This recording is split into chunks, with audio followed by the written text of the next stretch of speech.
Hi everyone, and welcome to ENES 102. My name is Professor Mike Galzinski, and I'll be an instructor this year. Now, because you can see I have a very long and tricky Polish last name, please just call me Mike. It'll be a lot easier for all of us.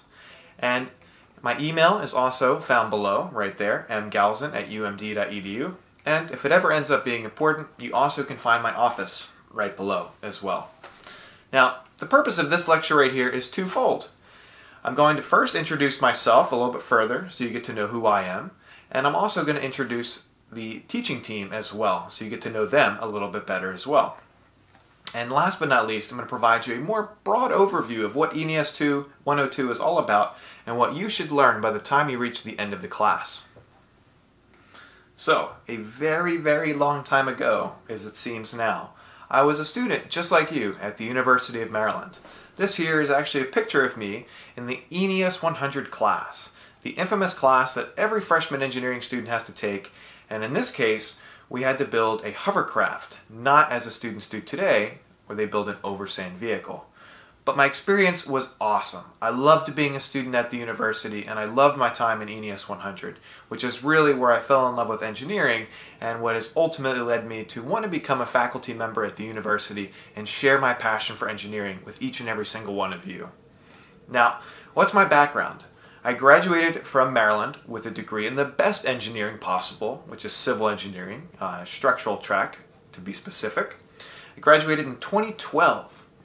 And right after I graduated undergrad, I decided I didn't have enough school and I really wanted to continue to pursue teaching and to pursue my passion. So I went to the University of California, Berkeley out west and studied a degree in energy and sustainability engineering. I graduated from that degree in 2013 and started a PhD. Now you can see the years here, 2013 to 2015, which you might think, holy shnikes, Mike graduated immensely fast from his PhD. Well, I can give you a little secret to how I graduated so quickly. I quit. Now, why did I quit a PhD? The reason I did that was because I wasn't as passionate about doing the research as I was about teaching and sharing my passion for engineering with students. So I had the opportunity to come and teach at University of Maryland, my good old alma mater, and I'm now still technically a student in addition to teaching here, and I'm in the College of Education studying science and mathematics and especially engineering education and how to do that more effectively. Now, while I'm technically your teacher of ENES 102, I want you to think of me not only as your teacher but also as a resource for connections at the University of Maryland. As a student, I participated in all sorts of different activities. I was an engineering campus tour guide, and I actually, back in the day, got an award, no big deal. Top Clark School ambassador.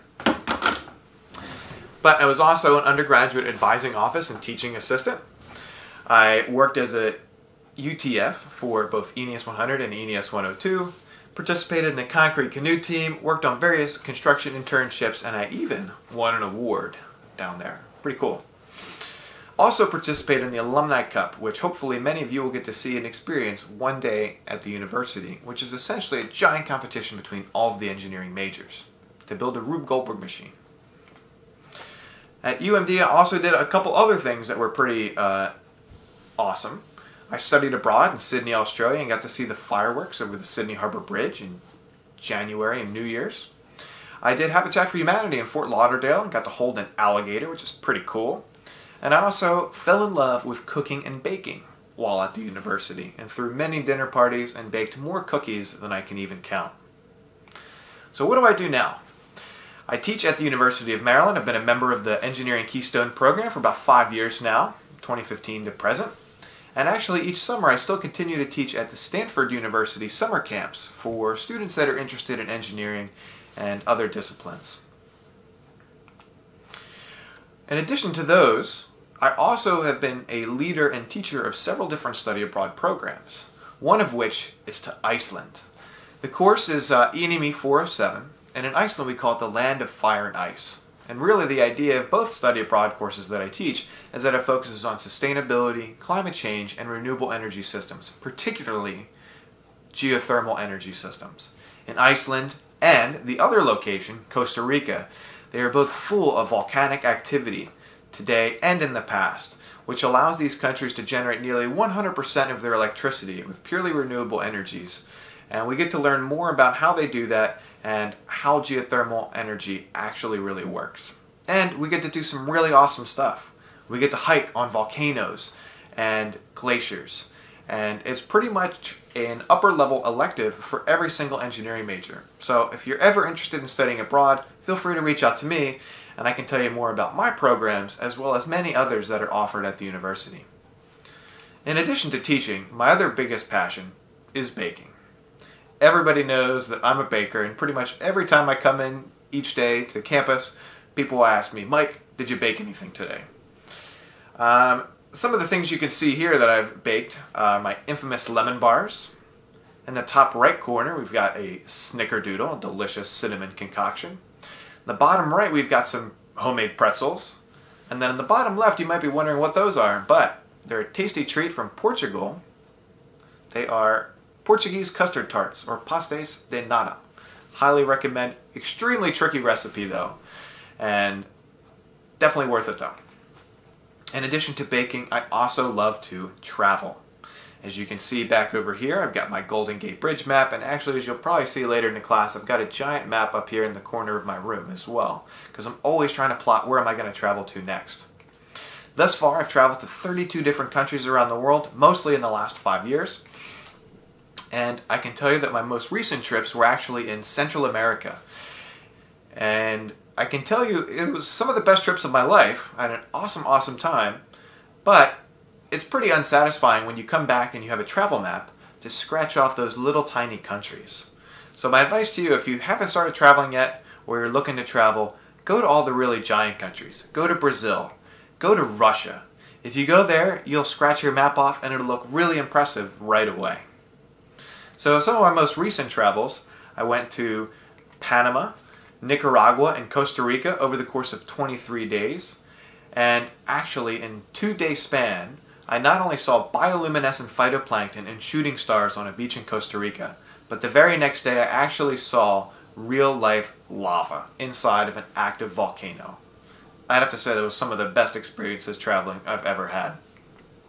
And also, not included in that, is I also saw a man have his body rubbed in chocolate by a crazy tour guide, which was also awesome.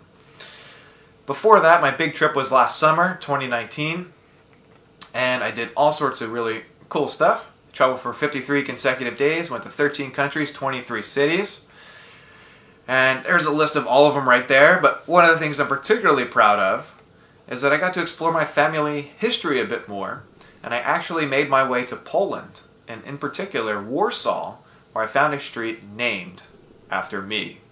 No, it's not named after me, unfortunately, but it's named after people that I believe I'm related to. And some fun fact about ski. In Polish, ski means of or from. So my last name is implying that I am of or from the town of Galchen, which is actually a very small town with mostly more cows than there is people. So I haven't visited there yet, but maybe next time. So that's my personal introduction. I love to teach, I love to bake, and I love to travel. Now let's learn a little bit more about your teaching team. Hi, my name is Karina, and I'm going to be your UTF for ENES 102. I'm a mechanical engineering major. I actually really struggled deciding which engineering major to pick my first year. Even in Mike's class spring semester, I was still deciding between materials and mechanical engineering. So please feel free to shoot me an email if you're struggling with a similar decision. So first I decided I would talk a little on my background. I'm from Frederick County, Maryland, and my first interest in engineering probably started when I was younger, and I would build all kinds of complicated dollhouses out of cardboard boxes. And then in 8th grade, I became interested in engineering through a hovercraft competition in a class where I first found out what engineering really was. I was drawn to engineering even more when I learned that I could design technology to decrease humans' impact on the environment. Another important part of my childhood and background is that my family has a strong Norwegian heritage. My grandma's from there, and I have visited before. I can also speak a decent amount of Norwegian, so I can talk with my cousins who live there. I met a lot of my current friends through the Honors College at UMD. I was also a member of Cheer's Honors Program, EIP. It stood for Entrepreneurship and Innovation Program. My team won the Innovative Idea Award. for our program's capstone competition this past spring for a 3D printing filament business model. So that was pretty cool. I'm also a member of ASME, the American Society of Mechanical Engineers. There are clubs like this for all the engineering majors, and I would seriously recommend checking it out for your major. I also did a research internship in strengthening steels last summer. I would like to do more research this fall in a different subject area, as it was very interesting. I really enjoyed playing intramural soccer in previous semesters, but I don't know if that'll be happening anytime soon again. My hobbies during my free time during quarantine has been sewing masks and other fun things, and trying to get this 3D printer kit I assembled recently to work. I also really enjoy cooking. Some of my favorite meals have been soup, eggplant meatballs, veggie fried rice, and black bean burger nachos. YouTube and Reddit are my favorite social medias. One hobby I really enjoy, especially during semester, is working out and dancing. I find them as a really great way to release stress from, engineering coursework and also life in general, and as a fun way to listen to music I like. So I could not resist. So here's my pictures of one of my beautiful pet pickles. The first picture shows that she's very photogenic, while the second picture shows how very studious she is. She's also very snuggly and loves naps. So, good luck this semester. Questions are the best way to learn. You can ask Mike, you can ask me, you can ask your classmates about concepts, or even YouTube has really good concept tutorials. I really recommend being very solid on the concepts so that you can do the problems and not have a gap mess up because of that. Getting good at asking questions is really important for school and work. This is how I succeed in this class, even though it did not come natural to me. I wish you all the very best of luck because I know each and all of you can succeed in this course. Bye! Hi guys, my name is Colleen and I'll be one of your UTFs this summer for ENES 102. I'm currently a junior here at Maryland and I'm studying fire protection engineering. A little bit of background about me is that I grew up in Montgomery County, Maryland, which is only about 20 minutes away from College Park. And my first introduction to engineering was in middle school when I decided to join robotics club. And we did a lot of work with Lego Mindstorms robotics. When I came to UMD, I decided to major in fire protection engineering, and I've loved every second of it. And then now I also have been a part of Flexus, which is the Women in Engineering Living and Learning community at UMD. I also, in my time here at UMD, studied abroad in Iceland, which was an awesome experience. We went for 2 weeks and studied renewable energy, climate change, and sustainability. Mike Galzinski was actually one of the professors on the course, and I would so recommend any of you guys, if you're thinking about going and studying abroad, I would say go ahead and do it. Short term, long term, doesn't matter. It was an awesome experience all around. So some of my quarantine hobbies so far have been making puzzles and playing giant Jenga with my family. My brother and I also planted some rose bushes for my mom for Mother's Day this summer, and that was the first rose that bloomed on one of the bushes, which was really exciting. And then I've also been doing a lot of cooking and baking. One of my guilty pleasures for quarantine has been spending a lot of time on TikTok, which I'm a little bit embarrassed about, but it's fine.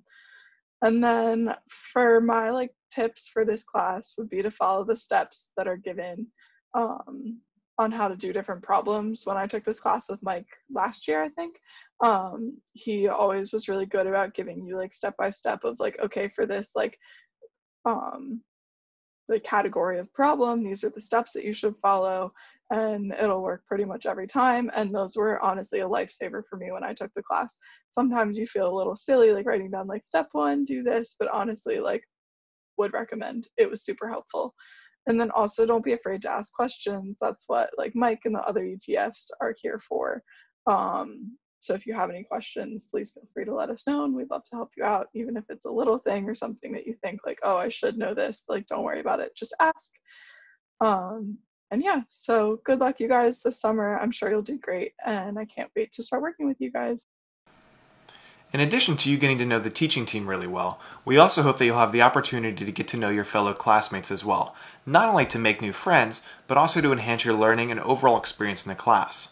That's why I'm going to make a point of it to make sure that you introduce yourself to your fellow classmates each and every single class period by introducing your name, your major, where you're from, where you might be living, and what types of things you might be interested in. I'm also encouraging you to participate in this extra credit opportunity which I've created, which allows you to create a public-facing PowerPoint slide that I'll share with the class where you share these basic biographical blurbs about yourself, as well as your future aspirations, your hobbies, your extracurricular activities, all the different things that you really enjoy doing that make you who you are. I've uploaded an example of myself. You can see I included a recent picture so you get to see who I am. I've got my name, my hometown on the map, good old Berlin, New Jersey. And on another slide, I've also included all sorts of things such as my extracurricular activities, my hobbies like baking and traveling, as well as my future aspirations, which, to be totally honest, are for this semester for each and every single student to get a A+ 100% on every single assignment. You might be saying there's no way a teacher would want their students to do that well. Well, to be honest with you, I really do want you to do that well because, one, not only would it reflect very well on me as a teacher, but two, it would make my life a lot easier to grade all of the exams when all of you get the right answer. If you don't get a 100, at least get a 0 because it's just as easy to grade a 0 exam as it is a 100. I'm kidding. I want you all to do really well.